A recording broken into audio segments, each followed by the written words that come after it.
Hey everybody, today I want to talk a little bit about cameras. If you're new to the channel, please hit that subscribe button, welcome. If you're a returning subscriber, you'll know a little bit of this, but I want to basically explain, because I've been asked a lot of questions now I've changed cameras. Why did you go for this? Why did you go for that? How are you now setting up the new camera? How's the new helmet, set up and all that? So I want to make a quick video talking about just a few things. The first thing I want to talk about is the fact that I started out using drift, 10 years ago when I started out, I used an iPhone 4 strapped to my chest.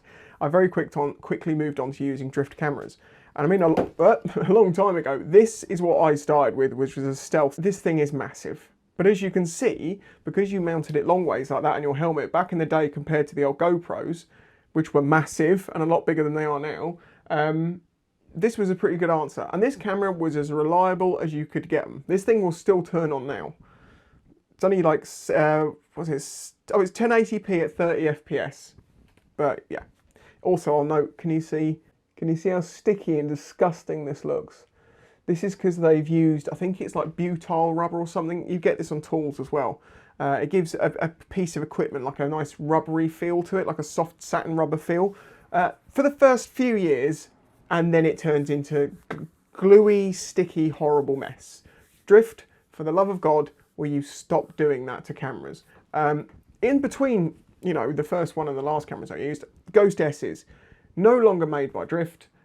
These had brilliant battery lives in 2 or 3 hours, 3.5mm jack that went into it, 160-degree field of view. These are the perfect motovlogging camera, apart from the fact the quality just isn't there anymore.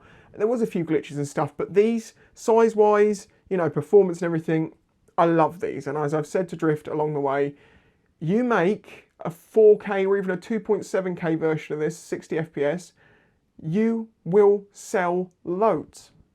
But they're not going to do that. They moved on and made the 4K, which I've had nothing but trouble with.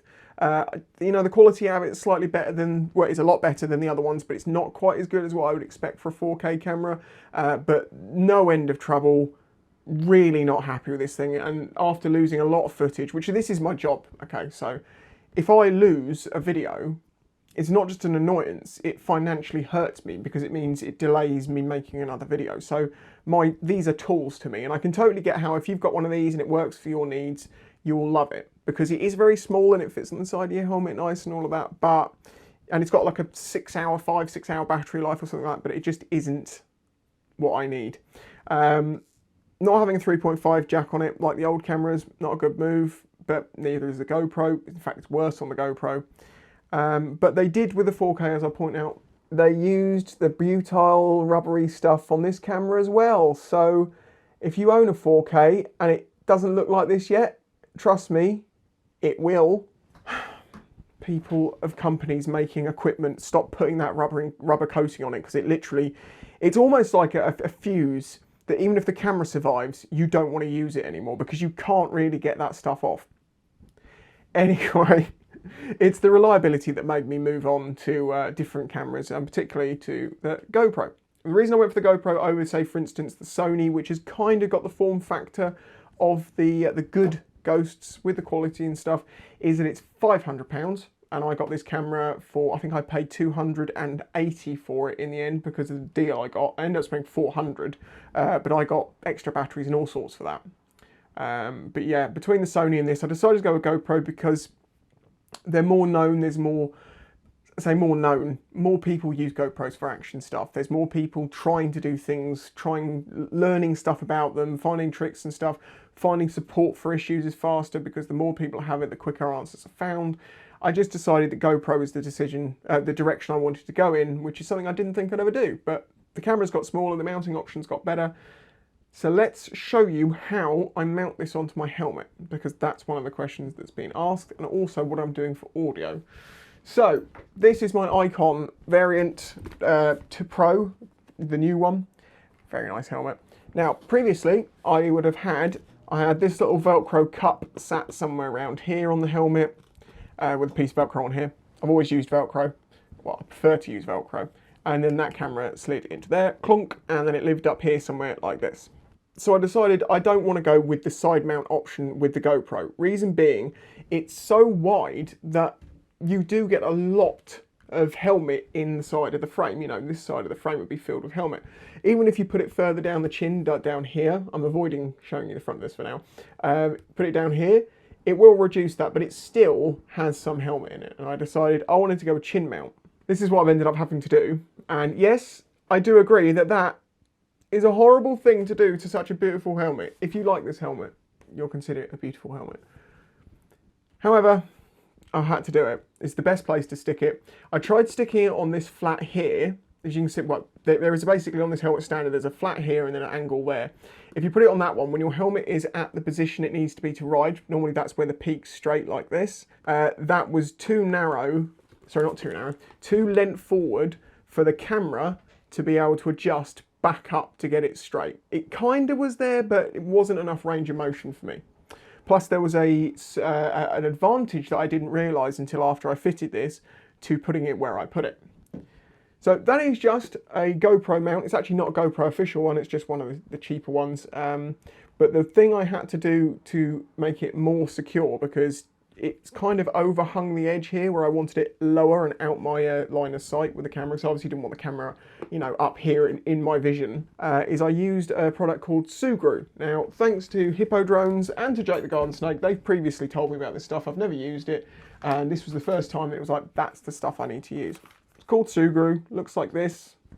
It's basically a moldable polymer glue. You get loads of little sachets like this. I only had to use one of these to attach mine. And you just mould it in your fingers, it's nice and soft, and it takes about half an hour to start setting and about 24 hours to go solid into like a silicone rubber.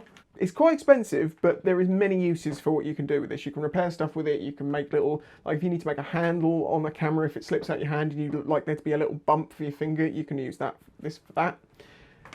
But what I used it for was once I attached this onto the front, I then filled in the overhang and the gap around it with the Sugru. Now, hopefully you can see, that gives you quite a nice neat finish to it, but it also gives you a much stronger bond. Yes, this is permanent, but not completely permanent. If this GoPro mount dies, I can use a Dremel or something or a knife, cut round the rubber here, pull the mount off, stick a new mount in and re-Sugru around it, because it loves to adhere to itself. Even, I believe, even cured stuff. So if I cut that out, make some little keyholes, squidge in new stuff, put a new plate on, it's, you know, it won't be a problem.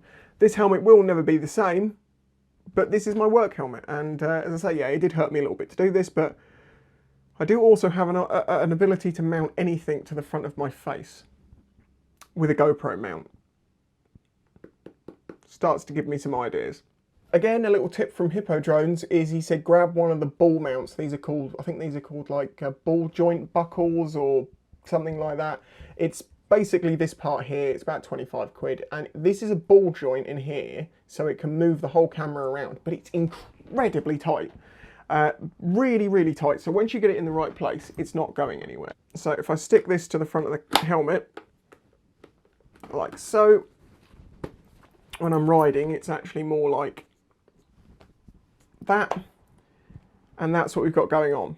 And if you notice this bump here in the helmet, here, because of where this is placed, when I look at it from the back on the screen, all I can see is the top corners of the camera, like here and here, which is just enough to see the indicator to see that it is recording, and being able to see the battery level and memory card level if I wake the camera up.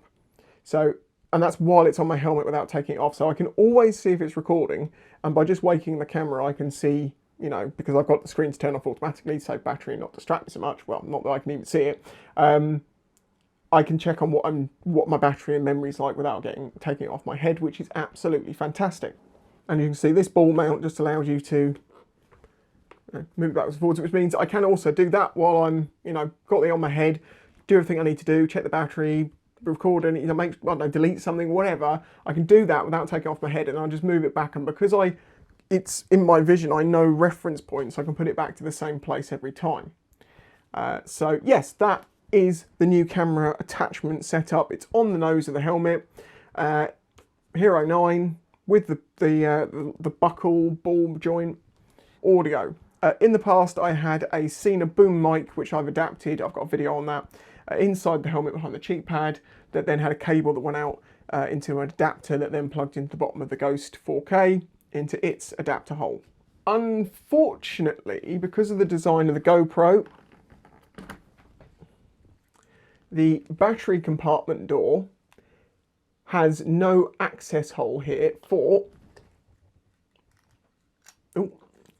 the USB-C port, which is also where you plug in your mic adapter. You can't leave this door open because there actually isn't anything retaining the battery that lives in here. So if you took this door off, which you can, and tried to just plug it in and ride along, it would only be a few minutes before the battery comes flinging outside, or at least it'll move enough that the camera will turn off. So you need a door with a hole in it to take the plug for the adapter, which goes in there.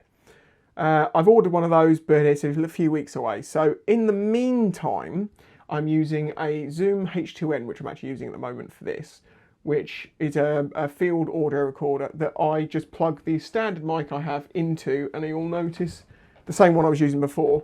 You'll see there is a very long cable coming out of this that goes into that. This was only supposed to be a metre long cable, which would have been absolutely fine, but they sent me a 2 for some reason. Whatever. Currently, the way I'm recording videos is I have this on my face recording and recording audio from its normal microphones. I then have an Insta360 1X, which I use on my handlebars onto a small rig mount. I'm actually using the arm mount for this camera now because it's a fantastic little thing. Honestly, these small rig clamp mounts, the arms, all of this gear, I want to stock up on it because it's just so handy. Yeah, so I'm attaching this Insta360 1X onto my bar that gives me a forward view and a backwards view. But now the GoPro looks so good, I'm starting to think I don't need to do the forward view out of this camera, just use this as a backward view. You might then say, well, why use a 360 camera? Because it means it's ultra wide, but I can also choose to look anywhere I want. And if my GoPro were to fail for some reason, I have forward and backwards audio, visuals out of this. And then I'm recording my audio onto, as I say, the H2N, which is a very reliable recorder. That thing doesn't turn itself off. Good batteries in it, memory card's okay, put it in your pocket, turn it on. It's not going off for tens of hours. So even if this fails, I will still have this to give me a front and back view, so not a problem. If this fails, I still have this, which is usable, and I'm happy to use this as a video for people to watch on its own, opposed to this. And I've been testing that recently because I've done some Patreon exclusives for my Patreon. I'm doing some sort of just, you know, straight, unedited, raw vlogs, and using this for the whole video. I just don't like it. I don't like it. It's too narrow. It's too like this. Too much helmet in it, and yeah, so much better. So that's the current setup. Those two cameras, the audio recorder. You know, beginning of every shot, I just clap my hands, scream into it, sync, 1, 2, something like that. Get it all locked up in the editing program, and I'm all good from that point onwards. However, obviously, as I've shown you, I have the GoPro adapter, and I've ordered the door because I would like to be able to record my audio straight onto this camera. I can see it's working when I'm going along, so I haven't got the risk of it turning itself off and not working, or just looking like it's working and not working like this used to do all the time, or turning itself on and off, as in starting and stopping a recording maybe 20 times in about 4 seconds. It used to sit there going beep, beep, beep, beep, beep, and I just, yeah, so I'm waiting for the door for that. That'll allow me to record the audio in board using the adapter. The only issue with that is that then technically it's not waterproof, and the adapters are very susceptible to getting water ingress and having problems because of it. So I've kind of been in two minds as to whether I'm even going to use this, because the Zoom H2N is working so well that I don't seem to need to change it. I don't know. I'm going to see what this is like. If the auto leveling on this is really good, then yeah, it's going to be worthwhile. But on rainy days, I'll be going back to using the Zoom and not this, and putting the original door back on this. And as this 360 cameras are no good with rain or lens anyway, and the fact that this isn't waterproof. But I have a feeling the next one might be. Insta360. So actually, I would say that the GoPro, on its own, using a separate voice recorder, is a very doable, very clean setup. You know, this is just on the front, it's waterproof. You have that in your pocket.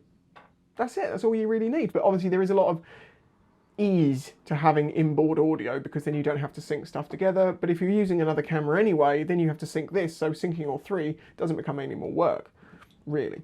I'm waiting for the door to arrive. I'm going to do a review on the Hero 9 when I've used it for a while.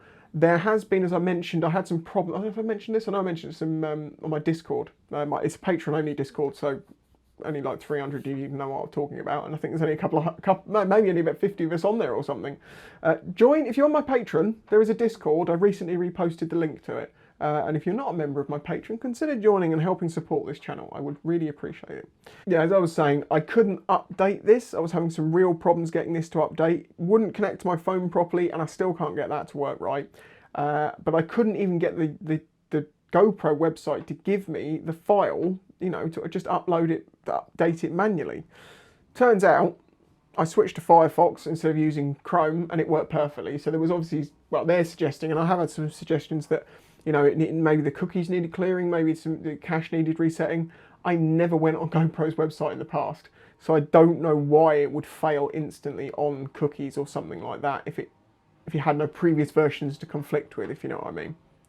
I don't know, I'm not a complete expert on this, and you might be like, oh, that's quite doable, it can be X, Y, and Z. But whatever, I use Firefox, and that's how I got around getting the download. So if you're trying to download for the Hero 9, you're having problems getting the file manually, try Incongro tab, apparently that can help. But also just try using a different browser.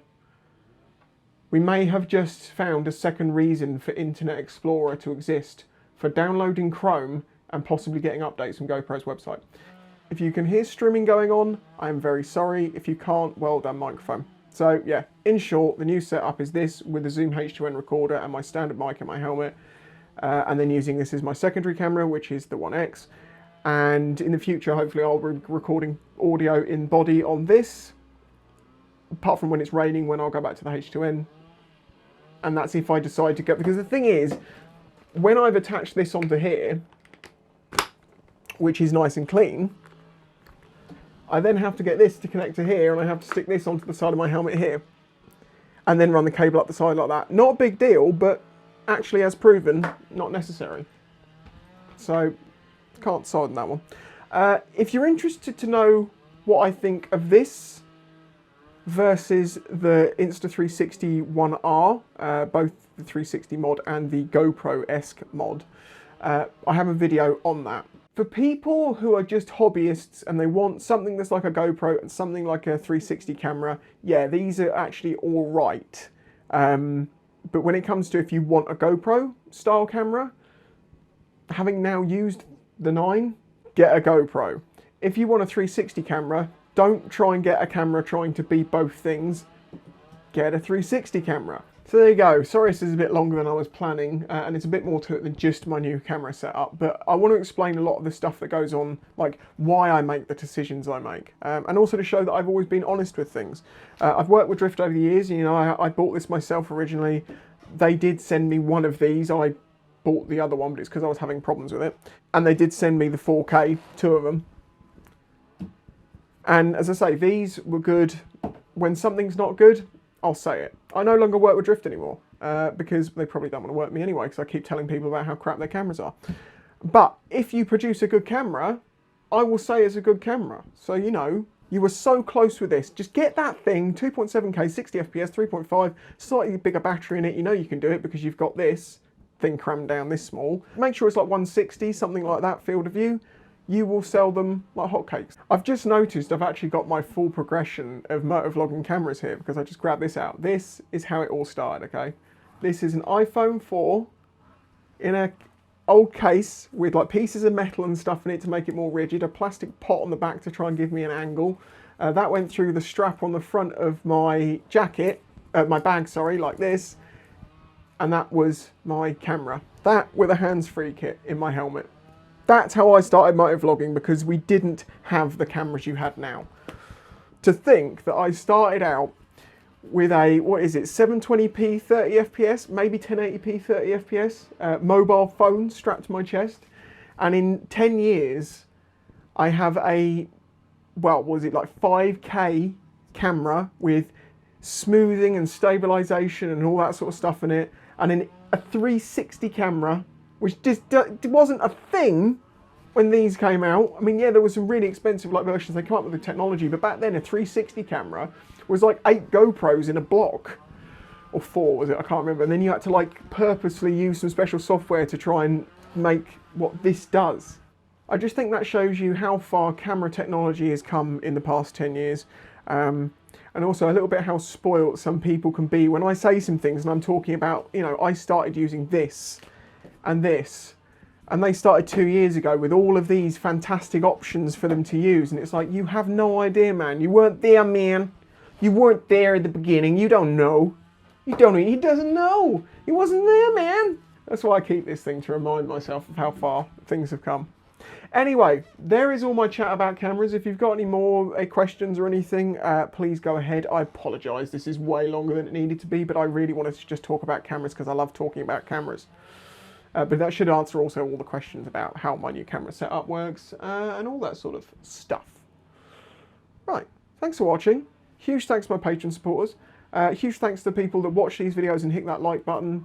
People who hit subscribe. I really do appreciate your support. And I'll catch you in the next one. Bye-bye.